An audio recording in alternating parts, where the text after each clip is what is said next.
Eh di paano, cash out na. Wow!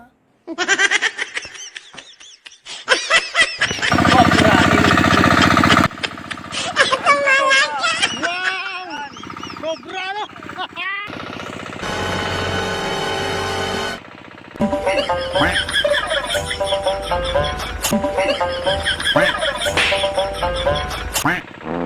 Ayaw, di ba?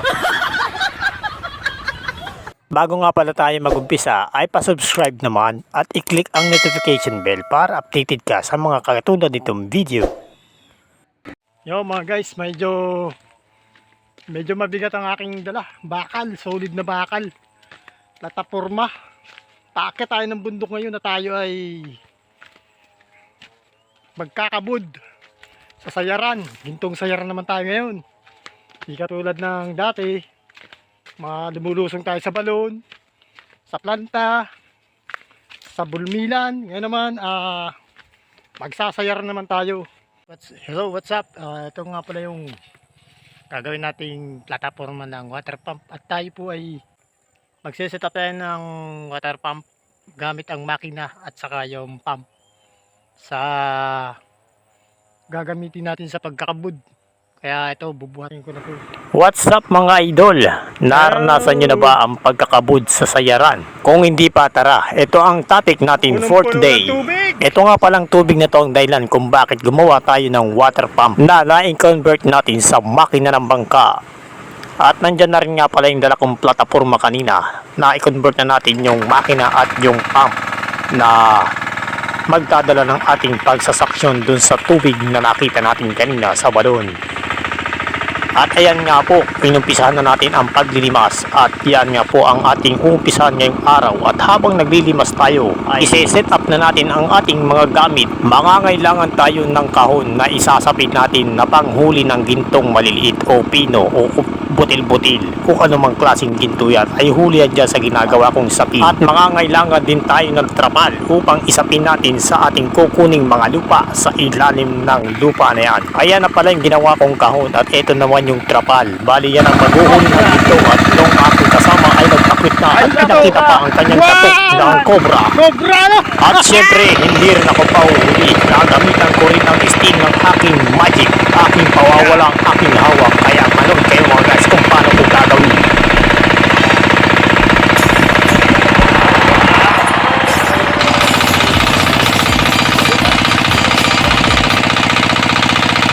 At ayun nga, ako ay lumusong nga sa balon upang kumuha ng mga kukunin nating lupa na pagkukunan ng ginto. At itong aking kasama ay muli akong i-briefing upang aking gagawin ay sabihin. I-repro pa natin yung diretso yan, gitnang-gitna na yan. Dito tayo magawa ng sub. Alam pa kung ba dito? Oo. Dito tayo magawa ng sub. May bato dyan ay tanggal. Pag nalimas na, tatanggalin natin yung bato. At eto na nga, nalimas na, kaya ako ay kumukuha na ng lupa upang aking ipataas at ilalagay dun sa trapal na aking inilatag kanina. Ang lupang ito ay ating aabantihin upang tawagin natin kung sa tinatawag na balon na drive. Ating dadrivein hanggang lumayo. Hanggang lumayo siya ng kaganito kalayo. Katulad nito. Ayan, medyo malayo na ang ating na-drive. Medyo madilim na rin kaya gumamit na agad tayo ng cup lamp o yung ilaw o yung headlamp. Basta anong klaseng pang ilaw dito sa ilalim. Medyo may haba itong 1 tipat kalahati itong drive natin.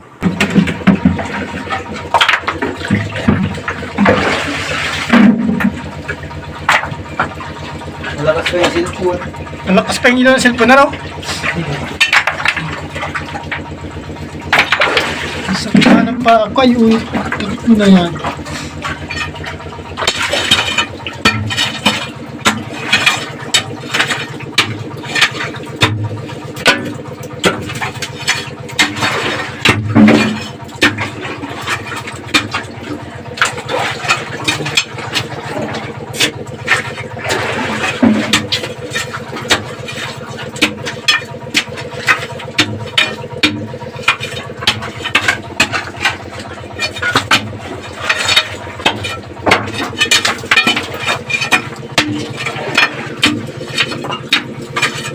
Nagpapunta pala dyan sa air, no?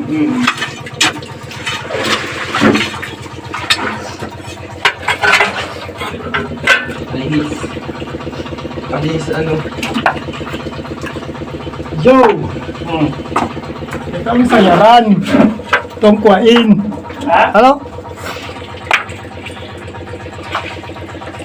Ang kulay green ng sayaran.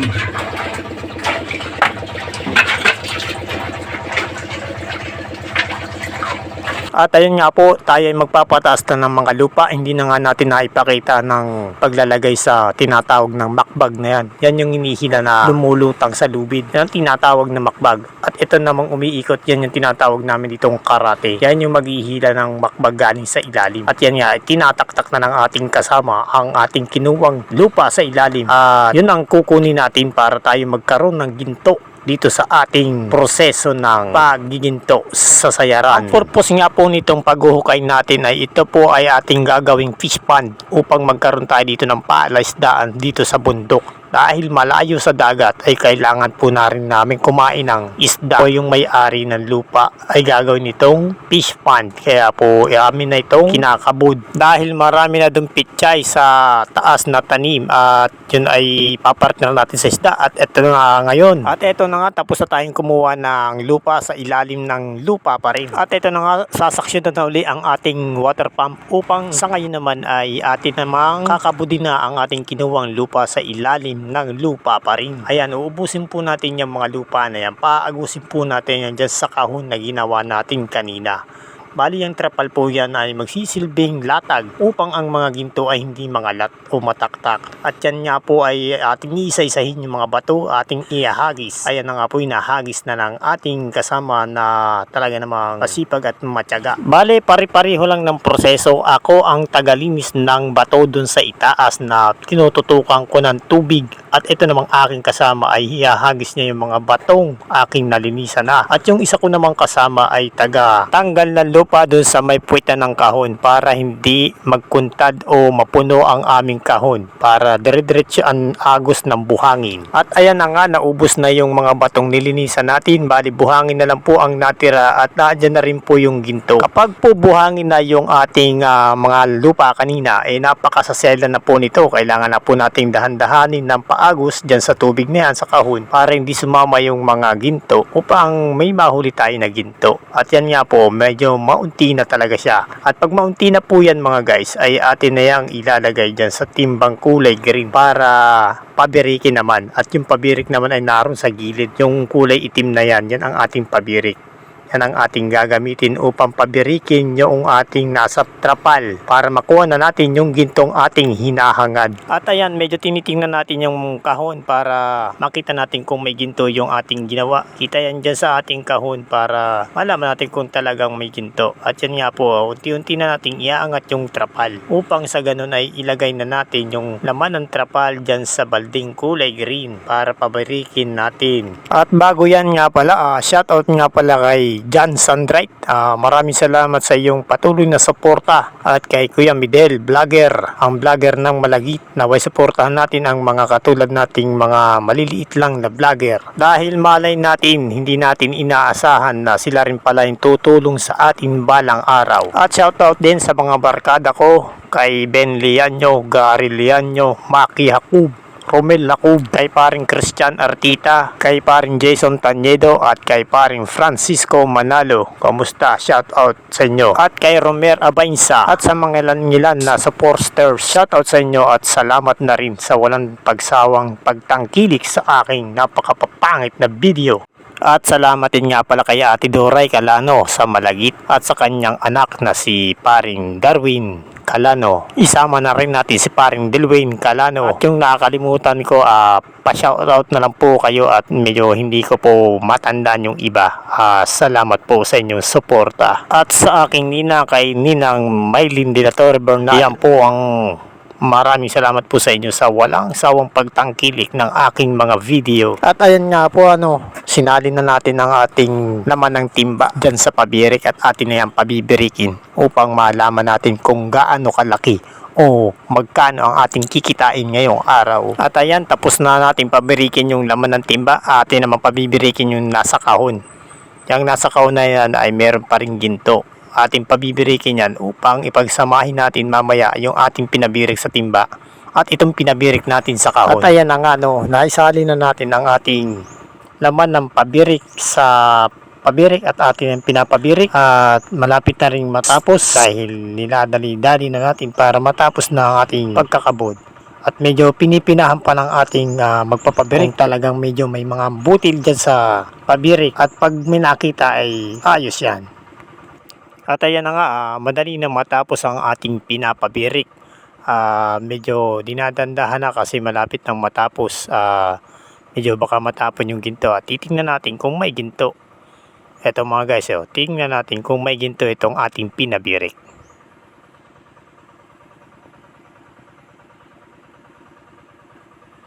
So merong ginto mga guys na nilaw, na yan po ang ating ginto na nilaw po siya. At yan, tinimbang na agad po natin at yan ay pera na, kumbaga sa ano ay cash out na yan. Wow! Maliit man basta't pinaghirapan, sulit ang pagod. Ay di paano, cash out na.